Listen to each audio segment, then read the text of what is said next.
গত বছর অগস্ট মাসে আমরা বেরিয়ে পড়েছিলাম উদয়পুরের উদ্দেশ্যে। সারাদিন অফিসে কাজ করলেও মনটা কিন্তু অফিসে ছিল না। অনেক আগেই ছুটি নিয়ে উদয়পুরের পথে রওনা হয়ে গিয়েছিল। অফিস থেকে বেরিয়ে দেখি আমার হাজব্যান্ড, শাশুড়ি মা আর আমাদের ছোট্ট ননি তৈরি হয়ে বসে আছে। তখন ওর বয়স 1 বছরও হয়নি।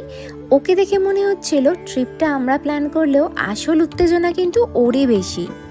গাড়িতে উঠেই শুরু হলো আমাদের যাত্রা। শহরের ভিড় পেরিয়ে যত এগোচ্ছিলাম ততই চারপাশের দৃশ্য বদলে যেতে লাগলো। আর আমাদের এই ট্রিপের সবচেয়ে গুরুত্বপূর্ণ ভিআইপি সদস্য ছিল ননি। কারণ গাড়ির ঝাঁকুনি, লম্বা রাস্তা এসব কোনোভাবে ম্যানেজ করা গেলেও একটা জিনিস সে একদমই ম্যানেজ করতে পারে না, আর সেটা হলো খিদে। তাই মাঝ রাস্তায় একটা ব্রেক নিতেই হলো।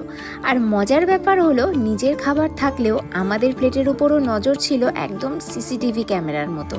আমরা কি খাচ্ছি, কতটা খাচ্ছি, সব খবর ওর কাছে ছিল।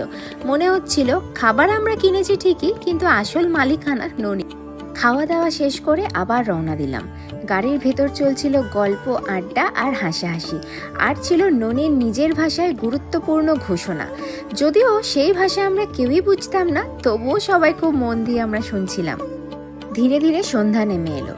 চারপাশ অন্ধকার হয়ে যাওয়ায় খুব বেশি ভিডিও আমরা তুলতে পারিনি, কিন্তু পাহাড়ি রাস্তার সেই দৃশ্যগুলো আজও মনে আছে।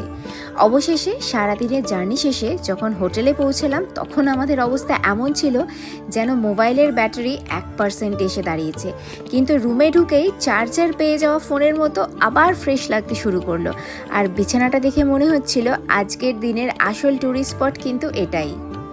আর এভাবেই হাসি, গল্প, আড্ডা আর সুন্দর পাহাড়ি রাস্তার সঙ্গী হয়ে শুরু হয়েছিল আমাদের উদয়পুর ট্রিপ।